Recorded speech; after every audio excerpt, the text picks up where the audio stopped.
Hello and welcome to the Community Voice. I'm Fara Sax. I have a special guest because Merles Saferstein and I met 100 years ago at an event that you were the speaker for, and it was about living your legacy. And at that time, there were little note papers. And in my desk, after all this time, there is a note that says, live your legacy. And every day it's a reminder for me. And it really, really touched me. And to do this interview with you, Merle, is really heartfelt. And I thank you so much for making the time to come visit us at the studio and to talk about your new book. Wow, living your legacy, my legacy. So, Merle, thank you so much for coming and joining us today. And thank you for having me. I'm thrilled to be here. So tell me a little bit what it's like to have a book that's published, that's not a self-published book. I mean, that is a long road. It is a long road. And this is a book that I was never sure was going to go out into the public. I originally thought that I would write it for my children. And so the fact that at some point I made the decision to make it available for other people was a big decision. And then to have a publisher come and actually offer to publish it was also very exciting. So how does one get published? How did you get published? So, because this is not your first rodeo. Right. So I volunteer as a facilitator at a writing group for women who have cancer or who had cancer. And one of the women is a publisher, very small hybrid press. And she came to me and she asked me whether I would like her to publish my book. And so she's a very close friend of mine. And I said yes, because it was exciting to me. And the way she feels about publishing is that she wants to take books that were once in the dark into the light. And God knows, I was reading some of your background, 380 plus journals. What an extraordinary amount going on in your psyche, in your soul, in your spirit to be doing something like that. How did that all begin for you? So I've journaled for many, many years, and I've always wondered what I had in these journals, why it was that I was writing so much. As an educator, I kept thinking maybe there's something worth sharing. And at some point when I realized I wasn't going to leave my journals to my children, I knew then that it was important that I start going through them and looking to see if there really were pearls or anything, life lessons, values, and beliefs, something that I wanted to pass along. And so that's really how this book got started. And I started doing that in 2002. It took me 14 years. So the book consists of 359 journals. So 14 years I went through and read my journals. And then you say here, I'm quoting, I write for myself and never with the idea that anyone will read my journals. This frees my deepest secrets, heartfelt emotions, and random thoughts to spill out onto the page. How do you secure that? Is it stuff that you have to edit that you might not want your family to know about? And how do you differentiate for that to happen? So I think one of the biggest issues with journaling is that people are afraid to commit to paper things that they don't want anyone to see. And I've not ever had that issue because my family really respects my privacy. They always have, as I respect theirs. So I literally can write in a journal and leave it out, and my husband would never read it. To him, he says, I live with you. That's enough. I know the real you. Isn't that beautiful to have that trust? It is. It's really important. But I put my books and my journals in a safe deposit box initially, and then moved them to my home. And I bought a big fireproof safe, and I did it not for the privacy, but for the desire to keep them safe, because we had a fire in our house at one point, and I just knew that I didn't want anything to happen to them. I didn't know what that meant at the time. It was a long time ago. So to me, safety is really important, and security. And I just heard a podcast yesterday of someone who said that his mom had read his journal when he was 14, and it totally wiped him out and made him stop writing. And I think that happens to a lot of people. Absolutely, because I know I kept a journal when I was, excuse me, a young girl, and I was flabbergasted if anyone would find this. And but these are important things to be journaling. When did journaling become like, this is something I really want to do? It's a passion, and how it goes from that passion to creating all these journals for yourself, knowing that it's just something for you to observe, and then coming into a book format. So when I started in 74, I had just turned 30, and I had taken a class at Miami-Dade, and I had a notebook that was half filled. And I just sat down one day. I had written in diaries as a kid. And I always liked to write. I wrote a lot of letters.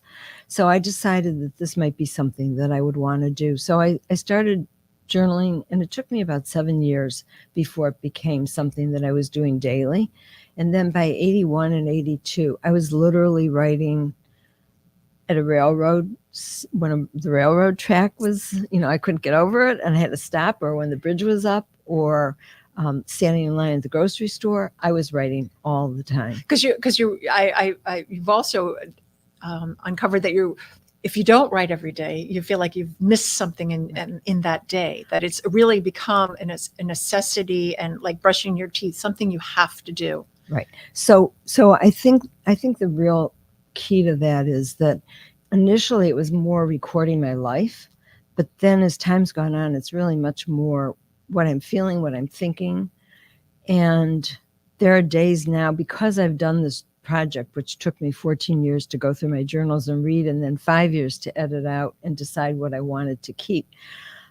I realize there's stuff in there I don't need to have. So at this point, I'm not writing every single day, but I write when I have to. And sometimes it's 2 o'clock in the morning, and sometimes it's 4 o'clock in the morning, and sometimes it's 5 o'clock at night. So how do you, this is, we're off camera, we were talking about it. This is filled. I mean, it's filled with beautiful chapters, I call them, on different parts of your life.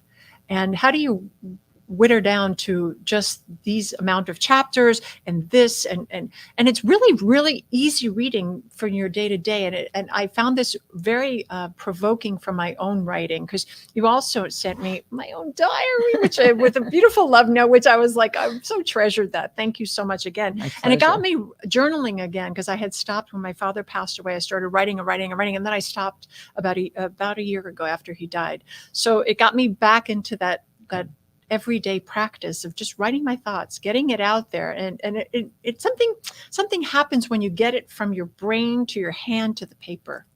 Absolutely. Absolutely. And when you handwrite as well. So you asked me how the topics and where that began. When I started the project, I had 70 different topics that I listed. Oy vavoy. I know, crazy. And then, so basically I was taking excerpts based on these different topics, and I took some that I knew I would never see the light of day, that no one would see, but I knew that I might not read my journals again, and I wanted to just have it. By the end of the 14 years, I had topics that had anywhere from 75 single spaced computer pages to 450 on a single topic. How are your hands?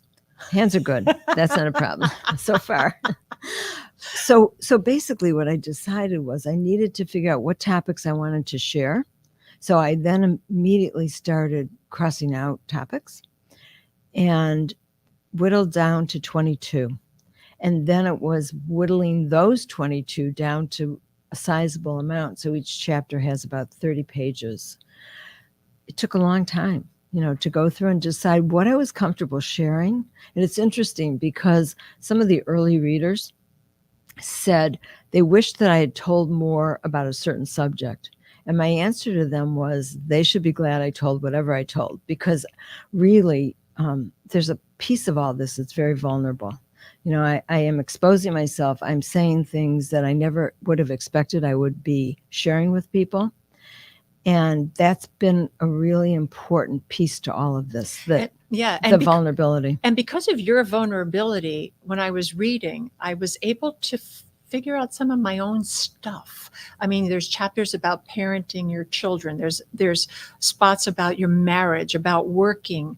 And at the end of each of these chapters, you have a prompt, a journaling prompt for us as an audience to get in touch with what's going on inside of us. And I think that's where your humanity came, is that because of your vulnerability, I was able to connect with you, and it made it safe for me to connect with myself in my own journaling with my own pen.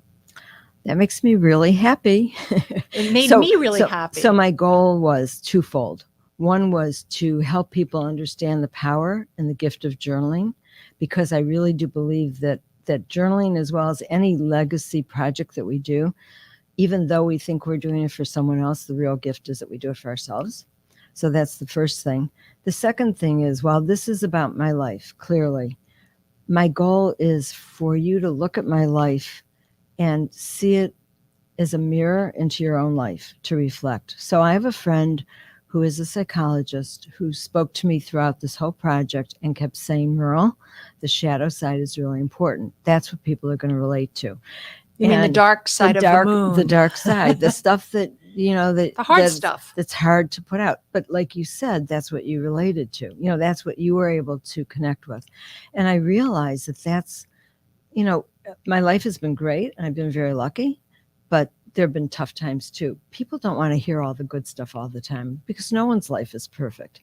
And so it was really important that I share that, and not always easy. So just one example is in the parenting chapter.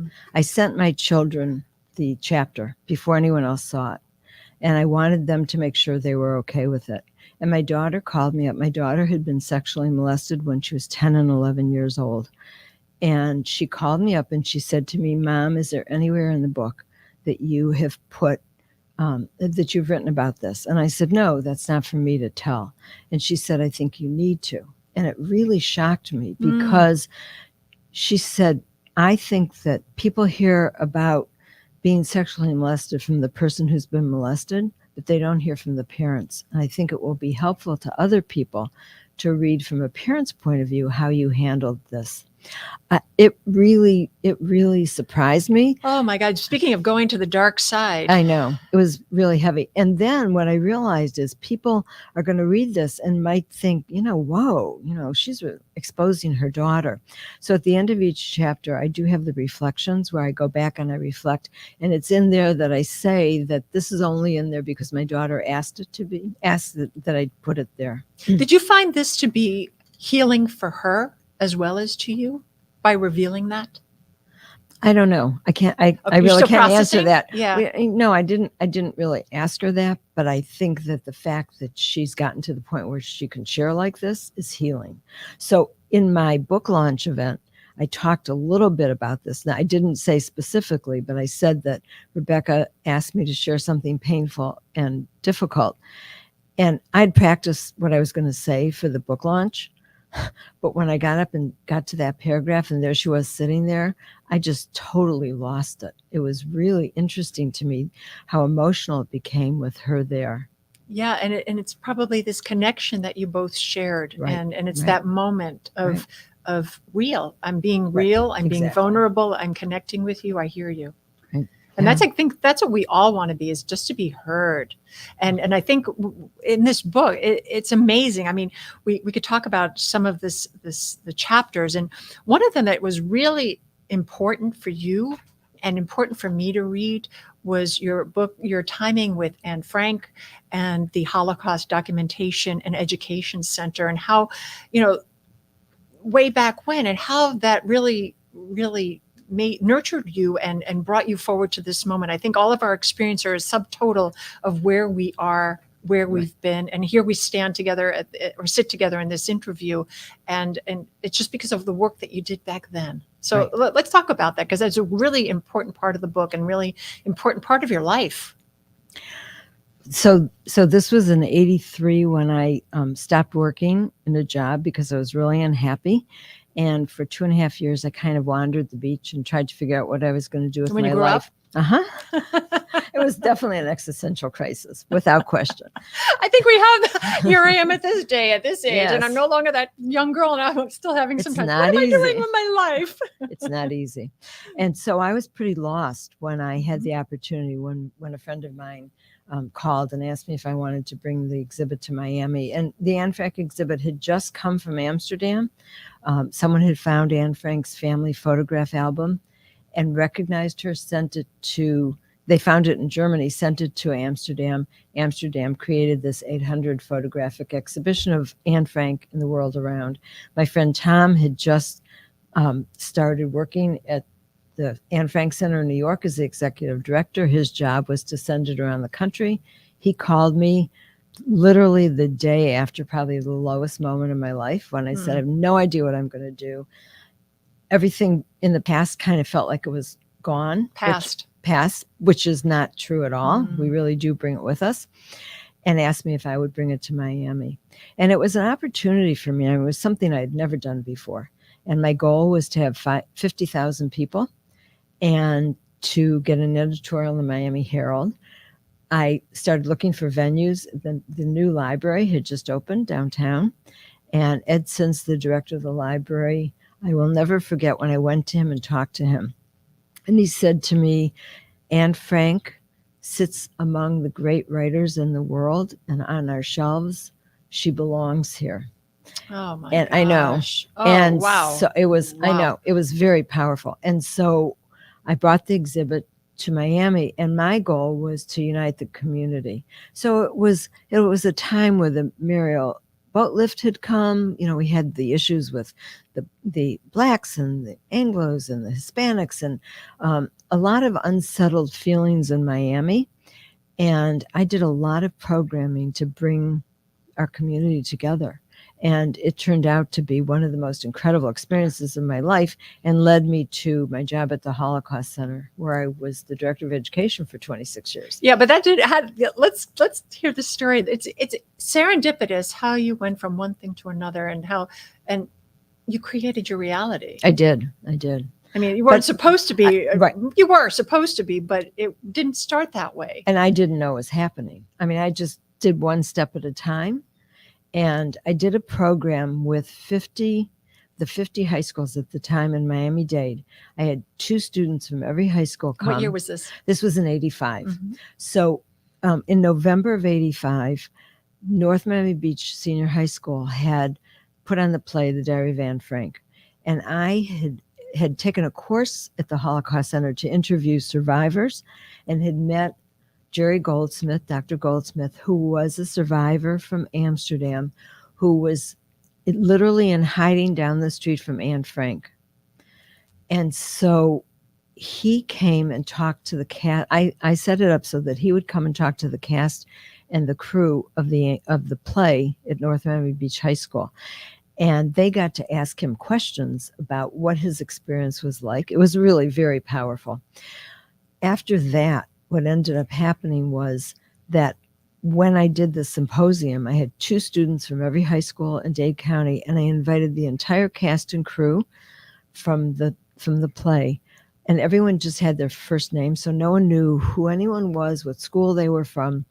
And we did a session on journaling. I had 2 women from the Holocaust Center come and speak, and we did a lot of programming. And one of the things we did before we went down to see the exhibit was Peter stood up, the person who played Peter, and said a line of his play. And then one by one, the characters in the play stood up and did an act. And it was so powerful and really beautiful. And the women who had come from the Holocaust Center at some point after the exhibit called me and said, we're really interested in doing student programming. Would you come as a volunteer and help us? And so I started at the Holocaust Center as a volunteer. The secretary quit a few weeks later. They called me and said, would you be the secretary? I said, I will be if in 3 months I'm in education. Otherwise, I really have to find a job that speaks to my soul. And as luck had it, things just kind of worked out. It worked out, and what an amazing experience. What would you learn the most about that experience working with the Holocaust and the Documentation and Education Center, working with children, working with the survivors? And yeah, so I think the greatest lesson was I had the opportunity to work with 500 Holocaust survivors, and what I learned from them was the resilience of the human spirit.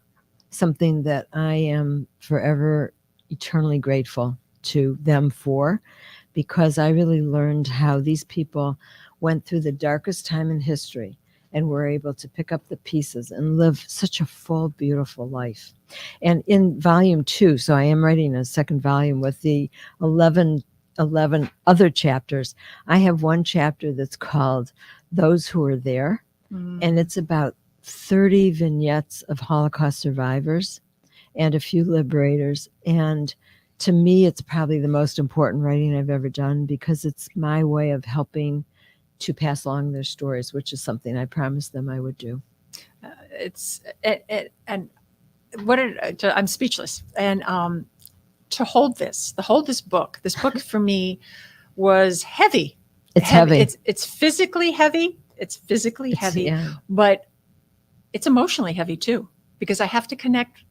The reader has to connect with its soul, and you help them and you facilitate that in a beautiful way. When you have empty pages for one to just doodle or write words of love about themselves, about their community, about their children, about their marriage or situations, that, it's a really beautiful book. Where can one reach out and get one of these books? This delightful Living and Leaving My Legacy, Volume 1. So they're available on Amazon, and soon will be available in bookstores or anywhere else that people buy books. And my website is Merle R. Saferstein, and it also, you can go on my website and purchase it through that as well.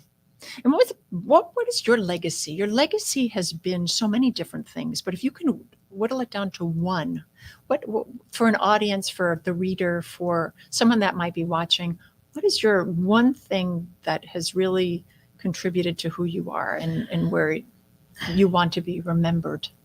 So I am a teacher, an educator. That's who I am. I think that, I don't know that I could pick one, but what I do think is that how we live our life becomes our legacy.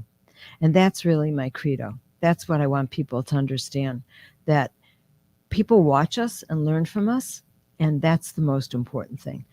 And I had a friend who was dying, and I was doing hospice work, and I went to visit her.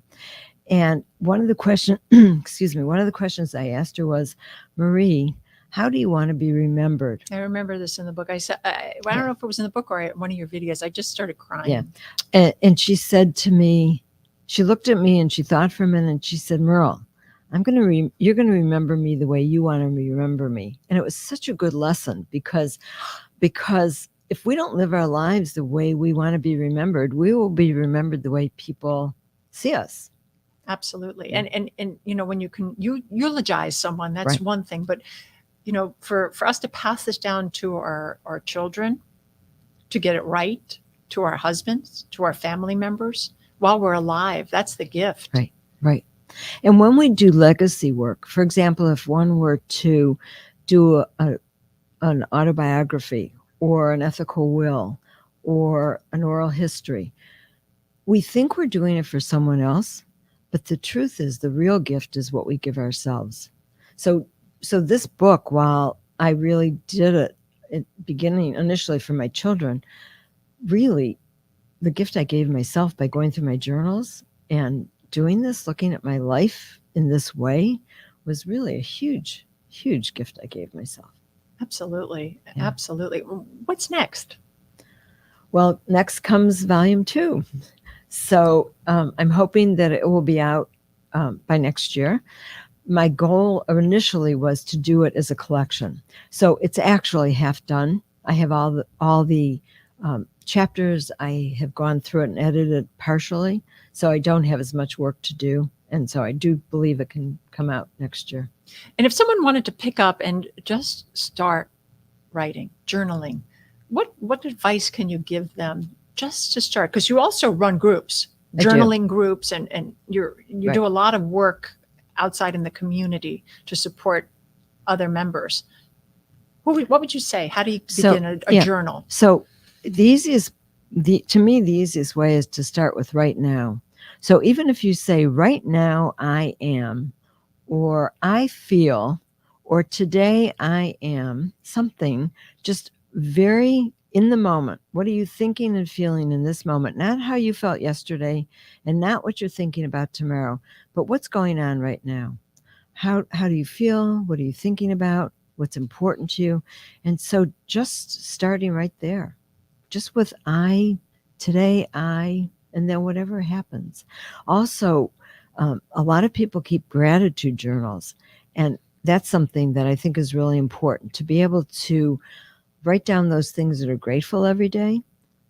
I have a friend in February of 2013. She was going through a tough time, and I said, maybe you should, at the end of the day, just write down 3 things that made you happy today. And she said, okay, well, and I said, send them to me. And then I said, I'm going to send you mine. So literally every single day since then, the 2 of us send our happy moments at the end of the day. Isn't that great? And sometimes they're very long. And every once in a while, we'll preface it by saying, I'm going to send happy moments, but this was really not a good day. but even in the worst of days, there's always something to find joy in.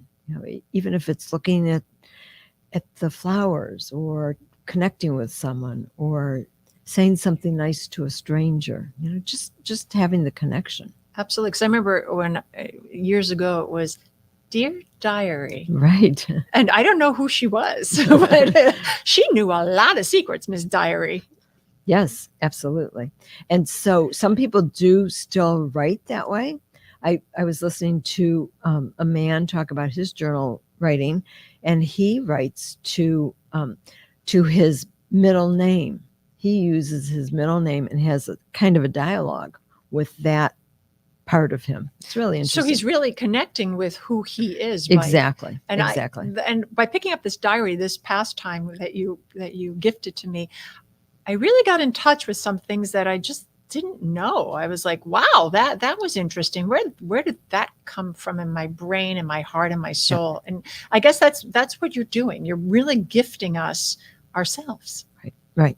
And, I sit down and write, and I have no idea there are times I know exactly what I want to say, but very often my pen just flows from one subject to the next, and I have no idea where it's going. So it's pretty interesting. I do want to say a woman that I worked with who was in one of my groups had cancer and died. She was 43. And before she died, her brother called me and said, Sarah wants to know if you would be willing to go through her journals and take excerpts for her daughter, who at the time was 5 years old, to keep for when she's older. And so one day a box of 10 journals from Sarah came in the mail. The most sacred work I've ever done, and I've been very privileged to do some pretty incredible work. But to have someone's journals that were strictly written for herself, she was not a good friend of mine, but it was her deepest feeling. She wrote to God. She literally did say, Dear God, in some of her entries. Was an incredible experience. And that to me is real legacy journaling. And so my book is called A Legacy Journal.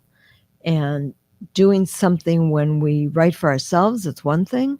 When we share it, like I'm sharing some of these excerpts, then I consider this a legacy project and a legacy journal. It's beautiful. Thank you. In the time we have left, anything you want to share with our audience? I think the most important thing is that we don't know really what our legacy is, but there's so many different ways. There's a legacy between friends. There's a legacy between strangers. You can just by giving someone a compliment, you can change someone's day. So that's another kind of legacy, a legacy in your family, a legacy in the community. And we have different communities. We can have our community that we live in. We can have our religious community, our church, our synagogue, our mosque. We can have the larger community. This organization is community newspapers. It's all about the community. So who are we in the community? And who we are depends on us. So all of this is how we live our life. And that's the impact that we make. And it's our choice. Absolutely. And with our time together, it's really been beautiful. And this legacy and your book, Living and Leaving My Legacy, it's a must read. It's to get in touch with yourself, get in touch with what you're feeling, where you've been, where you're going, and to understand where your heart is. And you do a great job becoming that conduit. And who knew 8 years ago that paper that I wrote from hearing you would affect my life. Fast forward 8 years from then to now. So you never know how you impact people, and your work has been amazing. And I hope to have you in again for volume 2, but good luck with your selling and with your connection to the community, because it's a message that we all need to hear. And thank you for having me. I really appreciate it. And I appreciate you. Thank you so much. And I'm Fara Sax, and I appreciate you for being here today with me at the Community Voice. Stay well, take care of each other, and be safe. Until next